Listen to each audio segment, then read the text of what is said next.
aun cuando está conceptualizada como el actor primordial de la economía cubana, la empresa estatal tiene todavía un gran trecho por avanzar para cumplir con ese objetivo programático.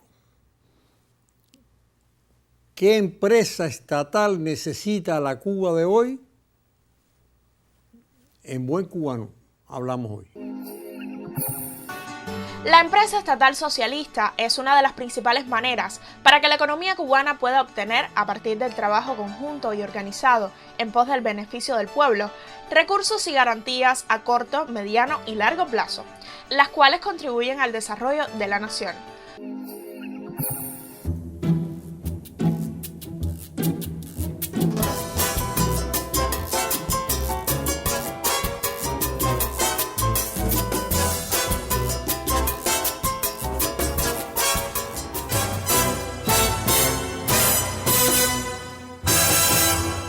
Seguimos en buen cubano y para hablar de la empresa estatal hoy en Cuba, contamos con la presencia de la doctora Iliana Díaz Fernández, profesora titular del Centro de Estudios de la Economía Cubana de la Universidad de La Habana, y con el licenciado Joel Ernesto Maril Domenech, especialista del Ministerio de Economía y Planificación. Bienvenidos. Y lanzo la primera pregunta. Empresa estatal, núcleo duro de la actualización del modelo cubano y estratégicamente el núcleo duro. ¿Cuál es la situación en medio de tantas dificultades de la economía cubana? ¿Cuál es la situación de ese núcleo duro que se supone que es la garantía del desarrollo del país? Bueno, muchas gracias por la invitación y queríamos, algunos elementos así, podríamos decir que realmente la situación es bastante compleja. Es decir, la empresa estatal hoy por hoy está teniendo unos niveles de producción y de productividad muy bajos y eso es parte de las causas de los niveles de inflación que tenemos en el país. Entonces ya por ahí uno empieza a medir, es decir, que evidentemente hay una serie de dificultades en la gestión, hay otros problemas que después se podrán analizar con más detalle, pero que evidentemente no permiten esos niveles de producción. No es un secreto para nadie que hay más de 400 empresas que están en pérdida. Sí. Y evidentemente tener 400 empresas de 1.900 y tantas que hay en el país con pérdida implica indiscutiblemente una erosión para la economía. Y por otra parte hay otras 400 y tantas que de alguna manera tienen utilidades muy elevadas que definitivamente en muchos casos por no decir en la mayoría, está bien dado por unos incrementos de precio, no de bienes y servicios, propiamente dicho. Para no hablar de quizás 1% de empresas estatales que si bien no tienen pérdida, sus niveles de rentabilidad, estadísticamente hablando, prácticamente es como si tuvieran pérdida, porque son mínimos, ¿no? Iliana, pero está el entorno, muchas veces hay causales o condicionantes del entorno y hay condicionantes también, porque en el mismo escenario hay empresas que han logrado avanzar y otras que no. Bueno, evidentemente todo esto también tiene su análisis casuístico. En muchos casos también depende mucho de los insumos, depende también de, no voy a eliminar el papel que tienen los líderes que también indiscutiblemente juega. Pero hay que decir que en sentido general, si vamos a ir a las causales, si es lo que quieres entrar en las causales, sí, hay un tema ahí de ausencia, ¿cómo se llama? De bloqueo que conocemos que llevamos durante muchos años. Claro. Ahora agravado con la pandemia, indiscutiblemente. Claro. Pero evidentemente hay un tema que ya no es solo bloqueo, un tema endógeno ahí pandemia, que está, sino que tiene que ver con la gestión de la empresa. Y que tiene que ver con el mecanismo que tenemos nosotros para esa empresa. Por eso quiero que Joel nos hable un poco de ese tema que no tiene que ver con los factores exógenos. Porque no tenemos que, a lo mejor vivimos con el bloqueo decenas de años, no sabemos. Entonces, de ese fenómeno, de la gestión de la empresa estatal cubana, en qué medida hemos postergado quizás la posibilidad de crear mecanismos mucho más de mayores incentivos y de mayores estímulos para el productor de bienes de consumo y de servicios. Bueno, como decía la profe Iliana, el contexto es muy complejo ahora mismo. O sea, la economía y sobre todo el sector productivo de la economía lleva varios trimestres decreciendo y eso significa que las empresas estatales vienen en un bajo nivel de actividad productiva desde hace ya varios trimestres, incluso antes de la COVID. Y por supuesto, como decía la profe, ahí se cruzan procesos exógenos, pero también un efecto de larga data del entorno regulatorio en el que las empresas están insertadas. Por ejemplo, una de las cosas que decía la profe Iliana de las empresas en pérdida. Una parte importante de las empresas en pérdida no están en pérdida solamente por su propia capacidad de generar riqueza, sino porque durante la tarea de ordenamiento se les fijaron precios máximos y una serie de precios a los que tiene que comprar obligatoriamente, y eso hace que su utilidad automáticamente sea negativa. Utilidad mínima. Sea mínimo o negativo, o sea, sí. Pero porque no es exactamente por las capacidades de la empresa, sino por un entorno regulatorio que la fuerza a trabajar de una manera específica para cumplir otros objetivos sociales o objetivos de punto de vista económico, muchas veces reducirle costos a otras empresas. Un elemento fundamental ahí es las distorsiones del sistema de precios, de los precios interempresariales, están muy distorsionados, los mecanismos de formación de precios en el sector estatal aún son métodos de formación aún, digamos, retrasados a la hora de lograr eficiencia económica. ¿Y qué se hizo de las normas? Porque yo no oigo a nadie hablar de las normas, las fichas de costo, es un tema bastante abandonado. No, en los últimos años han habido muchas regulaciones que han ido al objetivo de darle más autonomía a la empresa estatal, pero muchas de esas regulaciones se han enfrentado a un contexto donde en realidad se han quedado como papel mojado, sin la capacidad real de surtir efectos prácticos, porque el contexto regulatorio, más allá de algunas normas específicas, aún encausa a la empresa estatal a estar en un marco de actuación muy, muy complejo. Por ejemplo, un ejemplo claro, las empresas estatales tienen objetivos de política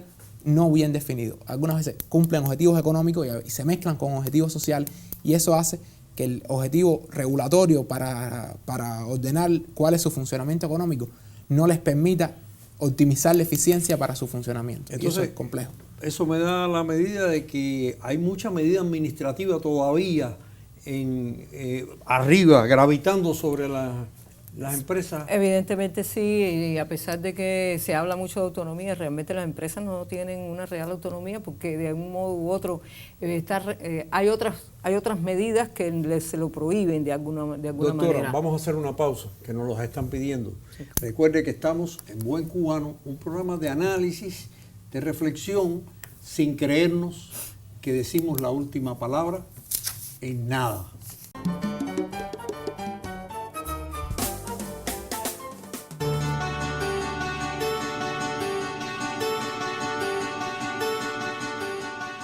La empresa estatal socialista es una de las principales maneras para que la economía cubana pueda obtener, a partir del trabajo conjunto y organizado en pos del beneficio del pueblo, recursos y garantías a corto, mediano y largo plazo, las cuales contribuyen al desarrollo de la nación.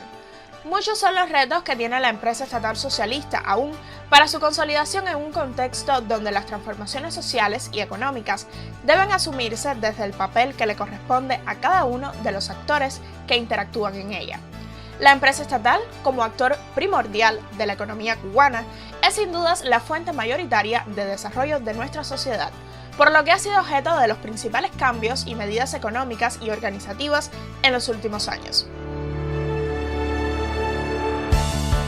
Las industrias estatales cubanas se han visto también vinculadas a la tarea de ordenamiento en el sistema empresarial de la isla, lo cual, a pesar de todos los cambios que ha generado, les ha permitido interactuar con los nuevos actores económicos y cooperativas no agropecuarias para generar beneficios en conjunto y, por otra parte, obtener algunas ganancias en moneda libremente convertible para aprovecharlas en producciones que requieren mayores materias primas.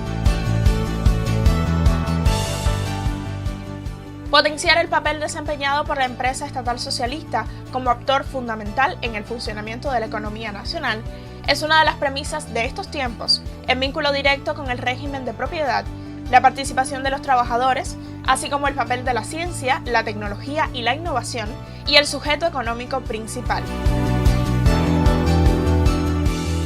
Múltiples son las oportunidades que se generan desde la empresa estatal socialista cubana si su gestión y procesos de emprendimiento se configuran adecuadamente con pensamiento crítico y planteamientos cuestionadores que siempre se muestran en pos de mejorar todos los procesos que intervienen en la empresa.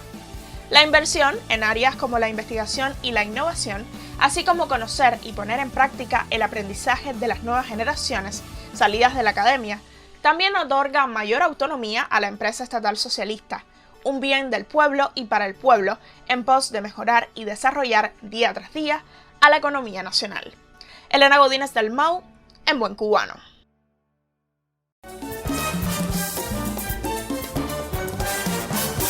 Seguimos en Buen Cubano hablando de la empresa estatal.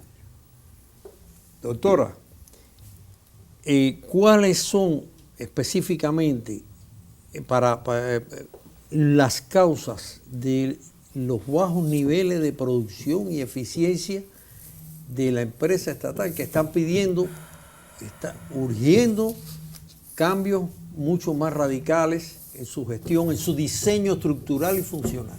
A ver, creo que Joel explicaba ya una serie de cosas que de alguna manera el mecanismo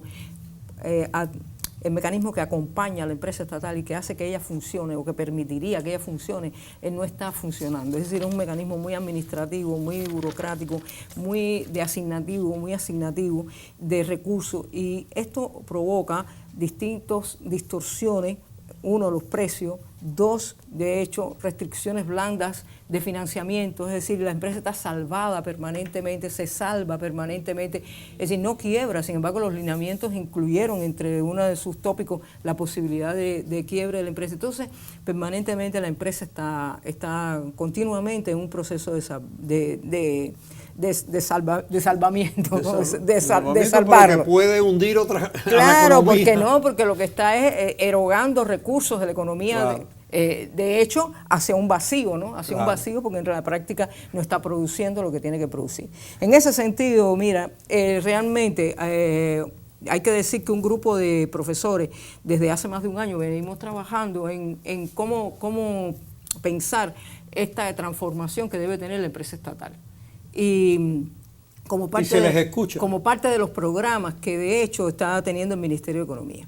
En ese sentido, nosotros consideramos que hay que buscar una transformación integral de la empresa estatal. No se puede seguir poniéndole una curita aquí, quitando por aquí, porque eso lo único que trae como consecuencia son más distorsiones y más problemas. Algo que sea integral, sistémico, etcétera. Entonces, en ese sentido, hay tres elementos que son fundamentales. Uno es la competencia. Las empresas tienen que competir, aunque sea competir entre ellas mismas. Quiere decir entre empresas estatales. No tiene que ser para eso que compiten un sector privado, no. Sector privado, cooperativo y empresa estatal, todas compiten. Competencia, autonomía real, autonomía total, real, y tienen que quebrar. Si tú no cumples, si tu gestión no cumple, tú tienes que quebrar, y claro, hay que proteger al trabajador. Y esa reticencia hacia el quiebre, porque puede ser que sean empresas que garantizan producciones básicas. Esto implica tres cosas, para que se pueda entender, tres cosas. Uno es clasificar las empresas, otro es reestructurar esos mecanismos, y por último la gobernanza. ¿Sí? Eso es lo que lleva. Clasificar las empresas. ¿Qué significa esto? Según la Constitución de la República, las empresas estatales son de los medios fundamentales de producción. Bueno, pues entonces vamos a definir cuáles son las empresas que operan en las actividades de los medios fundamentales de producción. Para eso, por supuesto, hay que clarificar bien qué cosas son medios fundamentales de producción. A partir de ahí usted define, bien, aquí hay un conjunto de empresas que son monopolios, no están en ambientes de competencia. Ese es un tipo de empresa. Y esa empresa requiere un tipo de regulación diferenciado. Después tienes empresas que sí están en un ambiente de competencia, que por tanto pueden competir, y son empresas que las llamamos nosotros mercantiles, aquellas monopolios mercantiles. Y por último, existe un conjunto de empresas que se trata de que sean las menos posibles, que son subsidiadas por determinados aspectos, por determinadas consideraciones, posiblemente, generalmente por la población. Por tanto, cuando tú tienes estos 3 tipos de empresas, entonces tú tienes regulaciones diferenciadas para esos tipos de empresas y por tanto habrá unas empresas que requieran un tipo de regulación como las de monopolio, de interés nacional, etcétera, y las otras que compiten, léase que están en ambientes de competencia, que son mercantiles, donde tú tienes que ir poco a poco quitándole todas las restricciones que tiene y tienes que ir quitándole también las asignaciones que recibe del Estado. Ahora, hay otros elementos más que de alguna manera también hay que llevar a cabo. No, también tampoco hay una ley de empresas todavía que defina todo eso que usted está hablando. La profe tocaba más o menos las ideas generales de un programa de transformación estructural de la empresa estatal. O sea, ella lo decía bien claro, la empresa estatal necesita un programa de transformaciones de larga data que no son un poco de medias hoy, un poco de medias mañana. Necesita un programa pensado que puede ser no corto, o sea, los programas de reestructuración no van a ser un programa corto, sobre todo porque usted mismo lo decía, tema de por qué no se cierran algunas veces empresas. Muchas veces por un tema de empleo. Las empresas estatales garantizan empleo muchas veces en poblaciones donde no hay capacidad de crear nuevos empleos desde los nuevos actores. Entonces, avanzar en un programa de transformación empresarial que va a significar en una parte importante cierre de algunas empresas que realmente en las condiciones actuales no van a poder ser salvadas o el costo de invertir en ellas para salvarlas es demasiado alto y es más viable económicamente cerrar las empresas, lleva a acompañarlo con un programa de protección social. Muchas veces en otros países donde se han reestructurado empresas estatales, parte de la idea de garantizarle salario a los trabajadores, mecanismos de reinsertarse en el mercado laboral, oportunidades para que otras empresas o beneficios fiscales para que otras empresas creen empleo. Todo eso tiene que ir en un paquete de reestructuración empresarial. A lo interno de ese paquete, la profe ya decía, parte de la clasificación. Si uno, que es lo que hablábamos ahorita, los objetivos, si uno no define los objetivos claros de las empresas, nunca los va a poder regular con eficiencia. Y bueno, después, el último tema fundamental es cómo acceden las empresas estatales a los recursos. Si siguen accediendo mediante el mecanismo administrativo de planificación, de asignación centralizada, no van a tener la flexibilidad requerida para poder competir en condiciones de semejanza con los otros actores económicos que actúan en condiciones de mercado. Y por eso las empresas mercantiles, liberarlas para que puedan competir en condiciones, vamos a decirlo claro, de mercado, es fundamental en ese proceso de transformaciones empresariales. Lograr un núcleo de empresas eficientes que logre operar en condiciones de mercado. A veces es necesario una cura de caballo definitiva para sanear, incluso en la vida, en general, en todos los órdenes. Vamos a hacer una pausa. Recuerde que estamos en Buen Cubano. Este es un programa que está en las redes sociales, en Facebook y Twitter. Usted puede enviarnos sus sugerencias de los temas de la realidad cubana que quiere que se aborden aquí, siempre sin pensar que tenemos la verdad absoluta.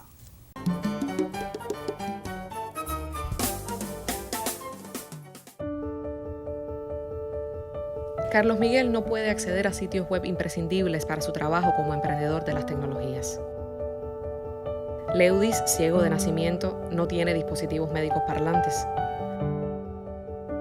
Lourdes no puede cobrar su salario como árbitra internacional porque el banco suizo donde lo depositan se niega a hacer transferencias a Cuba. El ron y el tabaco cubano siguen sin comercializarse en el mercado norteamericano. Nuestros científicos se reinventan todos los días para que nuestros candidatos vacunales avancen a pesar de la ausencia de reactivos o equipos clave. Algunos dicen que el bloqueo no existe, que es una excusa, que está diseñado para afectar al gobierno y no a la gente. Sin embargo, la vida diaria en Cuba demuestra lo contrario.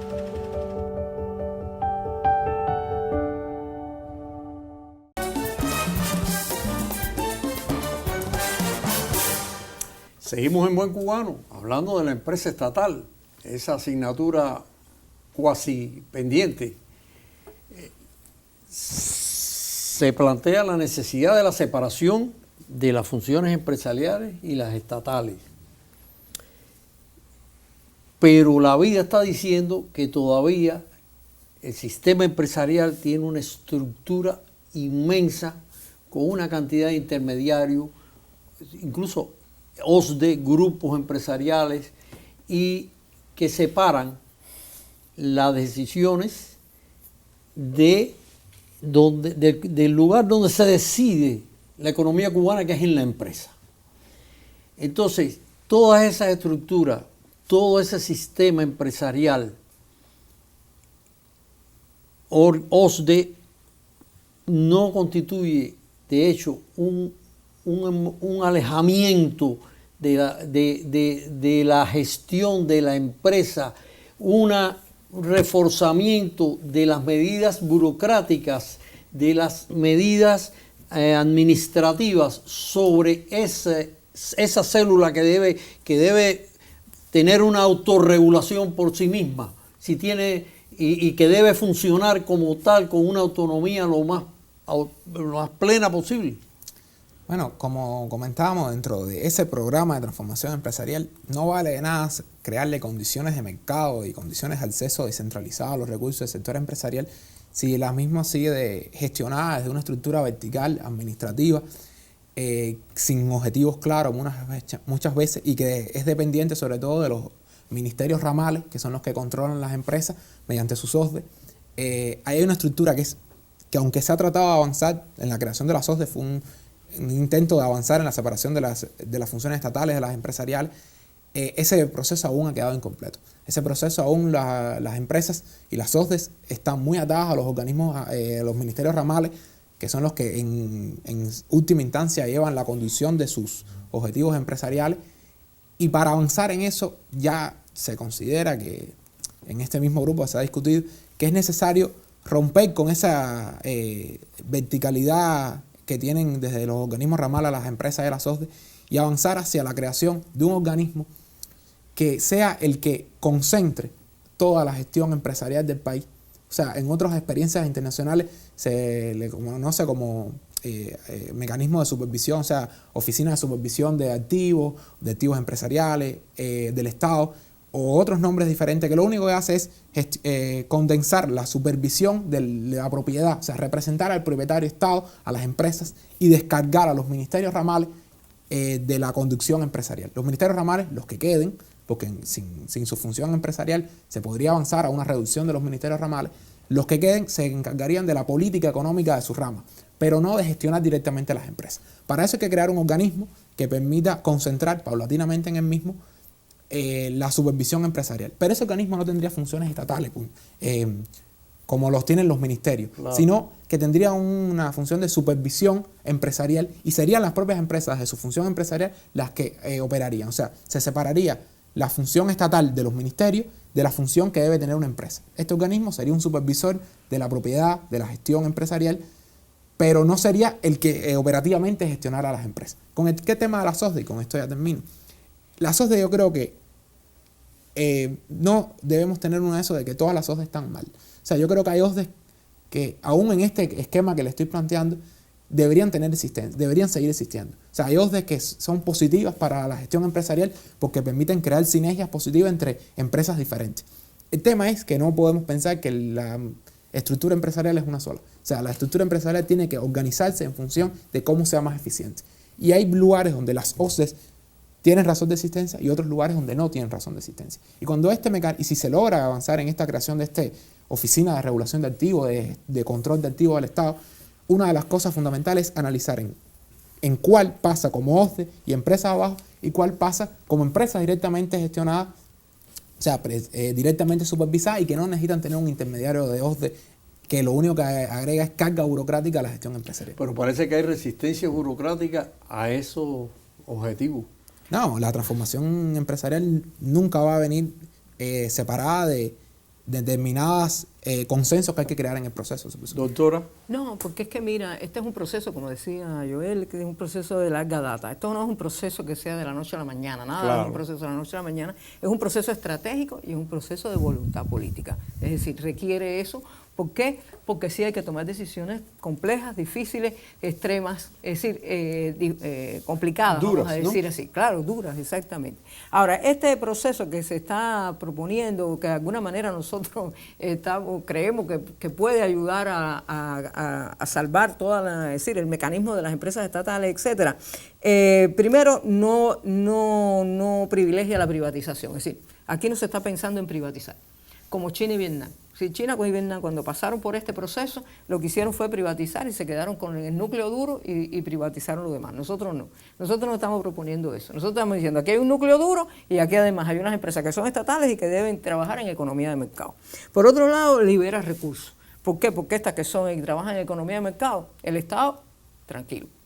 Tú me vas a dar a mí, yo no te voy a dar a ti. Es decir, es a la inversa. Y esos recursos que libera sirven para otros menesteres que no voy a indicar aquí en definitiva. Y por último, eso implicaría que la empresa estatal realmente pasaría a cumplir lo que dice la Constitución de ser el actor más importante en la sociedad y con el resto de los actores. ¿Por qué? Porque las pymes, los trabajos por cuenta propia, las cooperativas, etcétera, al ver una empresa estatal saludable, que realmente vota por la rentabilidad, que realmente es emprendedora. Claro, emprendedora, exactamente. Esa palabra siempre la relacionamos con el sector no estatal. Claro, emprendedora, innovadora. Pues entonces también se sentirán habrá como un ambiente, un mejor tejido para que se conecten, para que se articulen, para que exista un encadenamiento mucho más positivo y progresivo y saludable para la economía.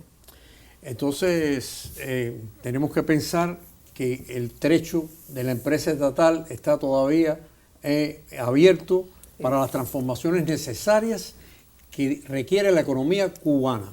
Les agradecemos su presencia en nuestro programa y nos veremos la próxima semana en Buen Cubano.